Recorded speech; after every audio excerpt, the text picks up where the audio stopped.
Please meet today's guest, Andrew Skafel. And that pivot was customer driven. We had the fortune of being aligned with one of the large industry bodies called Cable Labs, which is the global R&D arm for the cable industry. And through working with Cable Labs, we were given visibility into a large segment of the market. Right. Initially, we were targeting, high density stadium applications, and Cable Labs helped us understand that those same problems that we're seeing in a stadium, which is a very small market, right, actually take place in enterprises and most importantly in the home. Welcome to Designing Successful Startups. I'm Jothy Rosenberg. What if I told you there's a startup that's about to solve one of the most frustrating problems in your daily life, and you probably don't even realize it's a problem? Every time you're on a video call and it freezes, every time your smart home device is slow to a crawl, every time you walk into a coffee shop and your Wi-Fi barely works, that's the problem. Today, I'm talking with Andrew Skafel, founder and CEO of Edgewater Wireless, who's built what might be the most important infrastructure technology you've never heard of. They've cracked the code on Wi-Fi's fundamental limitation. And here's the kicker. Their solution makes all Wi-Fi devices faster, even the old ones in your house right now. But this isn't just a technology story. It's a masterclass on how to pivot when you discover your brilliant technology is solving the wrong problem. How a partnership with Cable Labs opened up a market 6 times larger than they originally targeted, and why sometimes the biggest breakthroughs come from asking the simplest question. Why can't Wi-Fi work like a multi-lane highway? Andrew's about to share how they went from targeting stadiums to transforming every home and office on the planet. Let's dive in. Welcome to the show, Andrew. It's great to have you on board. Thank you for having me, Jothy. Here's what I like to do to set context for everybody. It's very simple. I just like to ask you, where are you originally from and where do you live now? I am from a place called London, Ontario in Canada, and I'm currently based in Ottawa, Ontario, Canada. Isn't London a sort of a suburb of Toronto? It's about 2 hours away from. That's not a suburb. So, No, yeah, it's not a it's not suburb. not a suburb. Yeah. All right. So first of all, let's just also tell people what is Edgewater Wireless, your current startup? So at Edgewater Wireless, we make Wi-Fi better. We're a fabless semiconductor and IP licensing company with a really dramatically different approach to Wi-Fi. And we'll get into a little bit more about that. But let me also just explain, because I am also running a company that is a fabless semiconductor company. So let me explain just quickly what you mean by IP licensing business. A lot of people think IP means patents, but it also means more broadly intellectual property, which includes your entire product. So there are usually big companies like huge semiconductor companies that want to put a component that's made by somebody that specializes in that thing, whatever it is, into their chip. And they do that by basically licensing your stuff or our stuff, integrated in on their chip. Some really long time later, they're finally ready to ship. This has been my problem. And those of us that are in this business make money in the initial license, but not a lot of money, but some money. But the big money comes from per chip royalties. Is all of That's that right. correct for you? Yeah. That's right. And these subtle nuances that we are also developing our own semiconductor, right? That's our semiconductors for use typically in Wi-Fi devices like access points and things that demand higher capacity. Cool. So then, now that we know what it is, what is the problem with Wi-Fi that you needed to create this company and solve this problem? Wi-Fi today generates about 70% of customer care calls at service providers like the Comcast, the Charters of the world. It is a significant and massive problem for their business. And when we looked at the problem, we saw the fact that Wi-Fi is a contention-based protocol. and it's a shared medium, which means every time you add a Wi-Fi device, it has to contend for access to a single channel. And each device you add, the slower it gets. It's like driving down a single lane road, right? Where you have traffic congestion and it's all start and stop. That's latency. So we looked at that problem and we said, how do you solve a traffic congestion problem? And we looked at it and we said, why not develop a multi-lane highway for Wi-Fi? So we are the first to be able to offer multiple lanes or multiple concurrent channels from a single Wi-Fi device, which allows you to spread those devices over the multiple lanes and reduce traffic congestion. So there was a company that came out a number of years ago, and they were one of these people that put out a like early get in on our beta and you'll get a really good deal. And it was a company called Eero, which is now owned by Amazon. And I jumped on board because I was having trouble when I tried to put a second access point. It cut, of course, my bandwidth in half. And so Eero was a good solution at the time because it created a mesh in the house, and that has helped us enormously.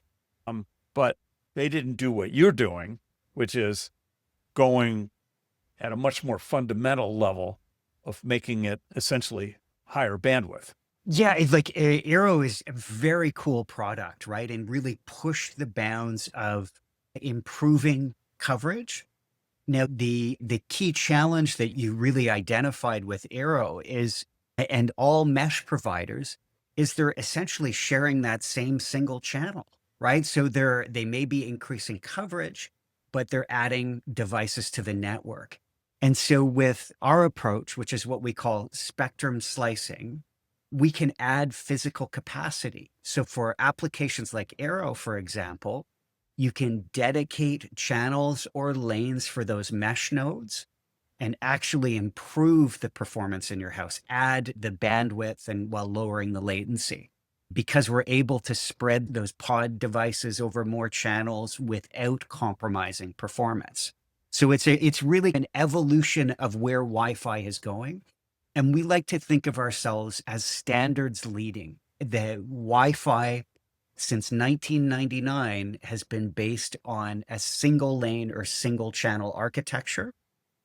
And there's simply not a whole lot more you can do with a single lane. It really comes down to adding physical capacity, which is what we do with spectrum slicing. It sure seems a good partner for you at some point might be Eero, because they're doing pretty well, I think. That's right. They're doing awesome. That's a very, very cool company and a Yeah. great potential partner for us. Okay. Now, what I read about and have heard from people who are more familiar with Edgewater Wireless than I am is that you've got a significant component of your solution that's AI based. Yeah, that's really an exciting evolution for us, right? Like our core value is really to add physical capacity. And the challenge when you're doing a large scale deployment, let's say in a home or large enterprise or industrial IoT deployment, is how do you make it easy to really optimize performance with these multiple channels? And we've added in our next generation of product, we added a layer of intelligence or AI on top of that, which allows for spectrum engineering. So how do you optimize how those channels are used? How do you mitigate congestion or manage spectrum allocation in real time, autonomously, right? Without having to be the service provider going in and swiveling a chair and doing all this optimization. With our patented AI algorithms, we manage the way that traffic flow works and really help, and it helps level up the performance and usability of our system. So it's a really exciting development. Wi-Fi has just been so enormously successful, right? There's over 20 billion Wi-Fi devices that have shipped to date. And the biggest challenge with those devices is they're not all the latest and greatest chipsets, right? They're all big variants. So with our spectrum slicing approach, it allows the performance gains to actually filter out to all devices, legacy and new. So for a large semiconductor company, it really is a strong value add to their Wi-Fi silicon to be able to offer spectrum slicing. I can tell you from personal experience that because our lighthouse customer was NXP, and our technology, our IP, is hardware-based cybersecurity, and Okay. they Okay. really wanted to integrate that into their chip. But what we discovered is that they automatically put some Wi-Fi IP into their chip, but it was 10 years old, and that's about 5 or 6 years ago. And I seriously doubt that they've changed it yet. But That is really wild. Yeah.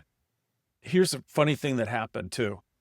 So it's not their IP. They license it. And I don't even know the name of it was a French company that created it. And while they were trying to integrate our stuff, they were putting that IP onto the same chip that we were going on. And so they were starting to run a whole bunch of more comprehensive tests.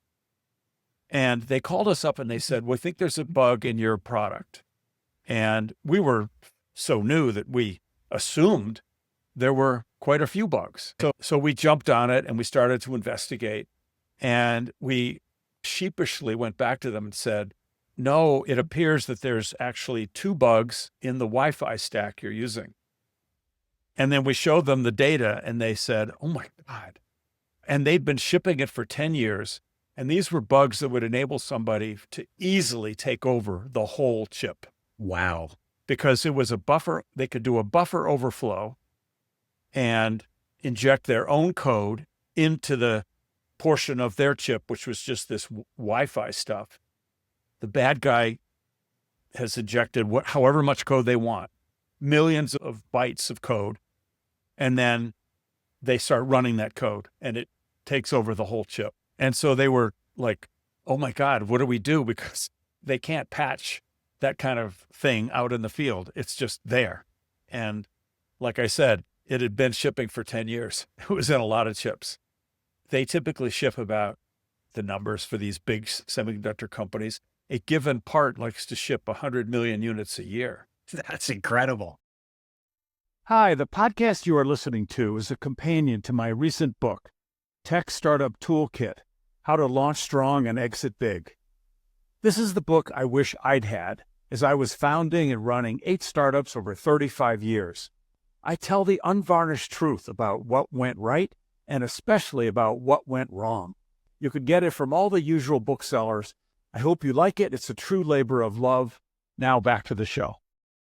One of the things that is also unique about your Wi-Fi is that it is going to solve some of the messiness when Wi-Fi is in a dense environment.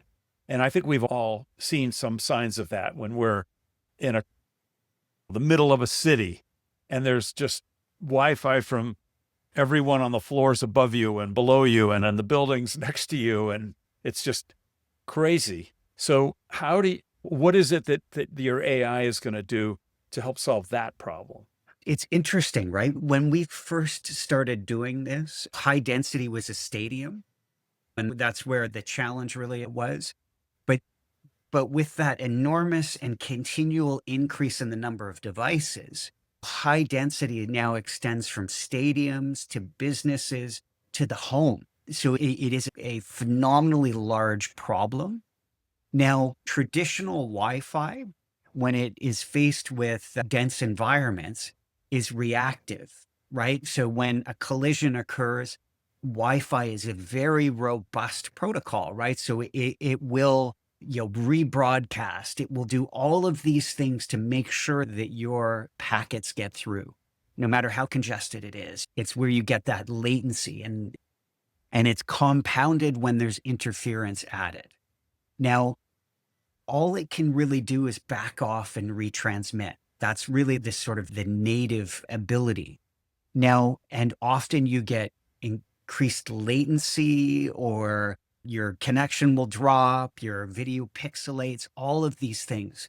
Now, with our AI subsystem, it's proactively based analysis of what's going on in the environment. For example, we look at the entire band or big swath of the spectrum, and the AI engine can look at that and say, gosh, you know what? There's a lot of interference down in this one area. So we're going to utilize channels that fall outside of that area or move our traffic to those channels within the spectrum slicing initiation.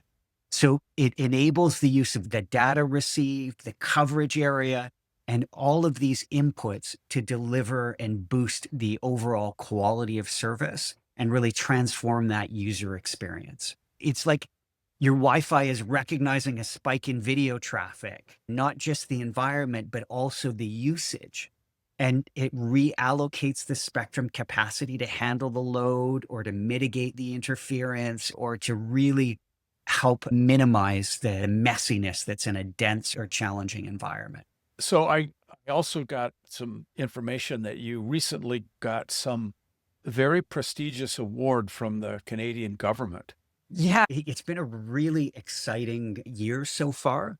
The similar to the US and the CHIPS Act, the Canadian government has come up with a similar program called Fabric. And we were recently awarded a large government grant to help power the development of our silicon. And this is a $223 million program, government program. And the first initiations went out. So we're really starting to ramp up our capability to deliver the silicon. And it really helps us de-risk some of our R&D efforts and accelerate the commercialization of our next generation of chips. And But it's cool because it's also a larger ecosystem play, right? So it's helping us build a more competitive national ecosystem around semiconductor because this is a very complex and challenging space to operate within. no kidding. What I was going to say is that most importantly about this award is that it's non-dilutive.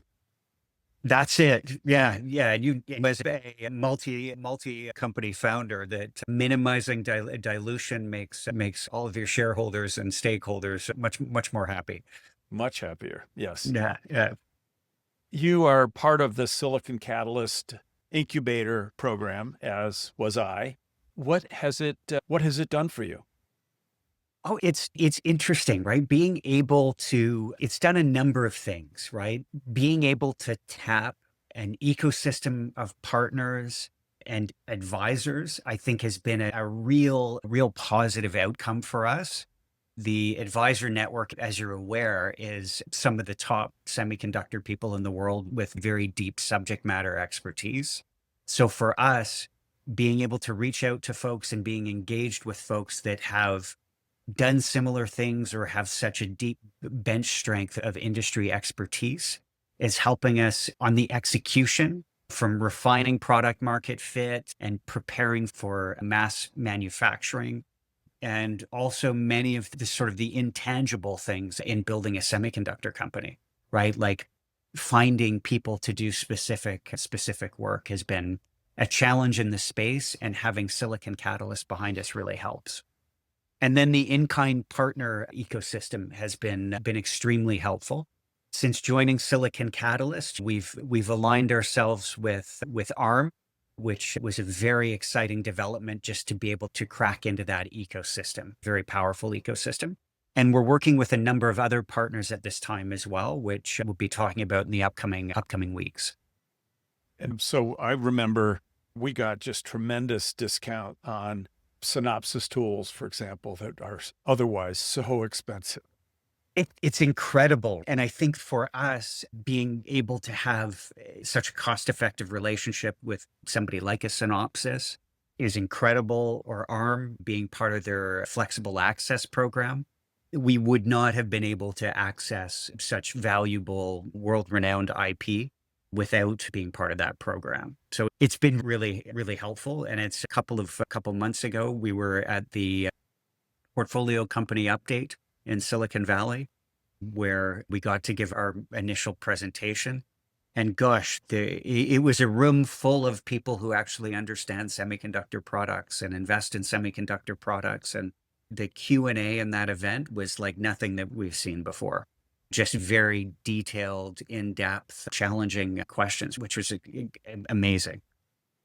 So, speaking of the incubation and forming the company and product market fit and all the things you've had to do, what would you say was the largest mistake that you, or Ah, I shouldn't say mistake, just the thing that threw you for a loop the most? I'm happy to call them mistakes and challenges and key learnings along the way. But for us, the biggest mistake in the early stages of the company was not really understanding our value proposition and our product market fit. So when we first launched, the company had a very broad-based approach and didn't really understand the value of what spectrum slicing delivers.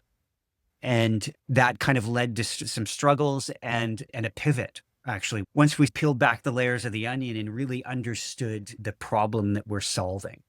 And that pivot was customer driven. So we had the fortune of being aligned with one of the large industry bodies called Cable Labs, which is the global R&D arm for the cable industry. And through working with Cable Labs, we were given visibility into a large segment of the market, right? Initially, we were targeting high density stadium applications, and Cable Labs helped us understand that those same problems that we're seeing in a stadium, which is a very small market, right? Very actually take place in enterprises and most importantly in the home. And that transformation of understanding the problem and that market fit was enormous. And we were able to really build on that understanding of the residential problem through our work with Cable Labs to build that through to an engagement with one of the largest service providers in the world, with Liberty Global, where we were able to take it to the next level, which was one of the largest proof of concepts that I've been involved with in my career. We looked at 6 million devices in 750,000 homes and analyzed the Wi-Fi performance, this massive network. And that really helped us really refine the value proposition. And that led to a pilot with our beta silicon. So it's been an evolution of learning from the fundamental challenge at the beginning, right? Which was understanding product market fit. I'm very fond of saying that there's no startup that's ever succeeded who didn't prove product market fit. That, that's right. That's right. And it's you can have a gee whiz technology and everything, but you really got to understand where that fits and what the market is. It seems to me that this is when the world discovers this, that this is going to be something for which there's a very high demand, meaning I can't imagine that you will even be allowed to get to an IPO, that you will be acquired before that happens. It's interesting. We are actually a publicly listed company. Canada? In Canada, we trade on the Toronto Stock Exchange Venture Exchange as YFI or Wi-Fi. And the venture exchange in Canada is like public venture capital, right? So we are very much a small market cap player. Nothing like that in the US, though, right? Not really. I don't think so. It's a pretty uniquely Canadian thing. And I think potentially being taken out along the way is definitely a risk of our business opportunity. It is an enormous problem that we're solving, and it's an enormous market opportunity. It puts you in a great position. It's just, Mm. that's incredible. Andrew, I want to finish up with one very different question. We both know that anyone who's doing what you're doing, what I do, has to have a lot of grit.